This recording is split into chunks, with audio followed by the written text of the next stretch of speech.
two crazy cutter variants coming to Star Citizen leaked. Okay, let's check it out. It's almost been a year since we first heard about the Drake cutter. In the original leaks, we did see a reference to two variants of the cutter, the base cargo variant as well as the expedition variant.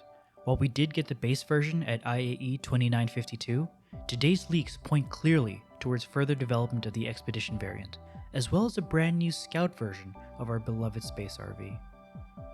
Hello folks, Space Tech here, and in this video we're going to be breaking down everything we know about both the new variants of the cutter, as well as some really interesting references to some other upcoming ships in the code.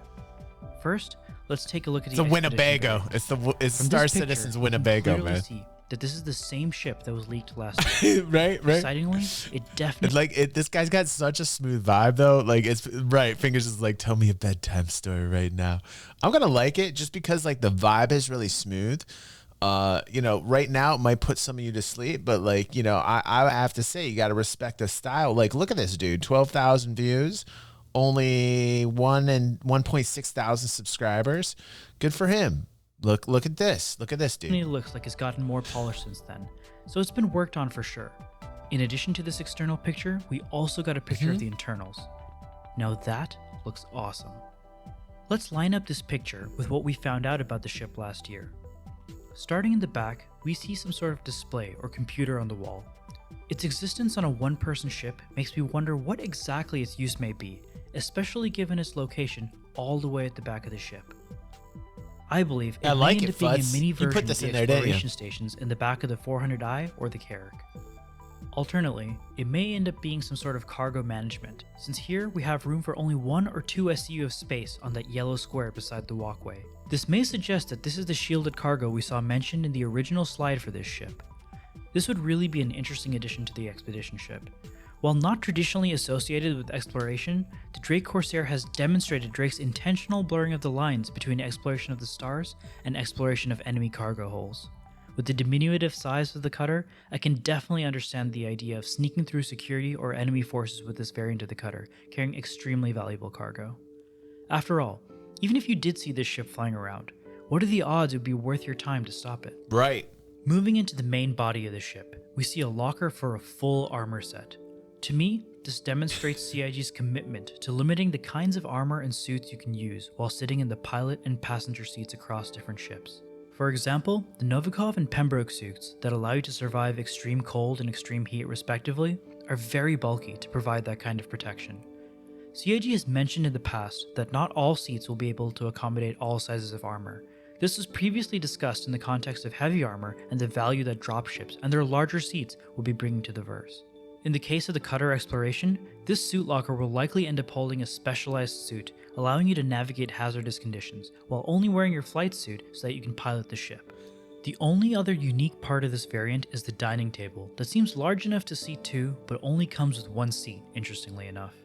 In the original slide deck for this ship, we saw that this variant was concepted to have a food machine at some point. While this may seem rather insignificant to many, I personally find this to be a huge quality of life feature, if nothing else. Stanton is an extremely small system compared to many others, and I still find myself running out of food and water multiple times a session. He's right. Especially if I'm doing any amount of running around, of course.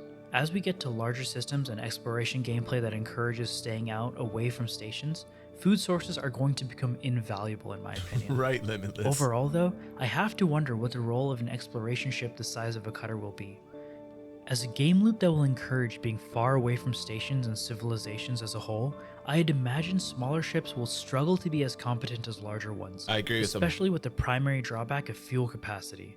Right. If you're in deep space searching for an outpost, when would you rather bring a cutter over a larger ship with larger components and much more fuel? Dude, this is going to be this guy's great. This guy's great. I like the way he thinks. This is how I'm thinking when I think about ships and fleet compositions, putting squads together. This is the inside of my brain right now. You're hearing this guy's voice. In fact, the inside of my brain actually sounds like this.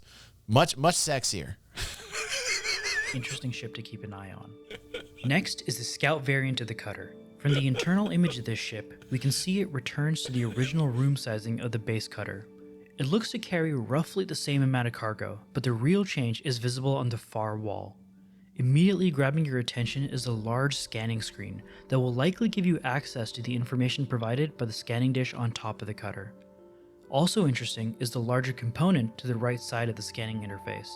This is specifically interesting as it would be one of, if not the very first variant, to have a differently sized internal component. Do you think it'll be a larger power plant, a cooler, or something else altogether? Something to help power the radar dish on top, perhaps? To solidify the existence of this ship, we did also see reference to deploying and retracting the radar dish located on top. The real question is, though, as a ship that has almost identical dimensions to the Anvil Terrapin, what do you think is going to help set the Cutter Scout apart?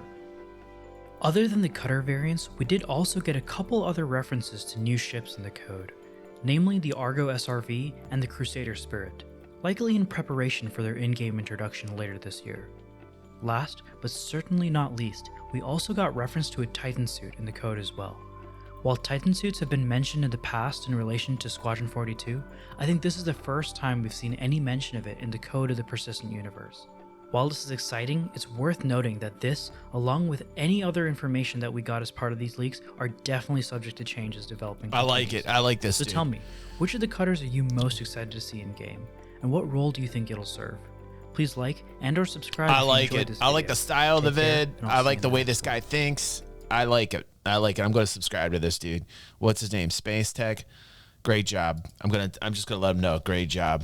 I really enjoyed that. Futz, good job on that, dude. I really enjoyed that one. Hopefully we get to watch some more from this dude. Keep posting in the Discord, by the way, guys. And the Look at This DG section. We call it you guys the algorithm for a reason. You're finding really cool shit. And Futz, that was really cool shit, bro. Keep it up.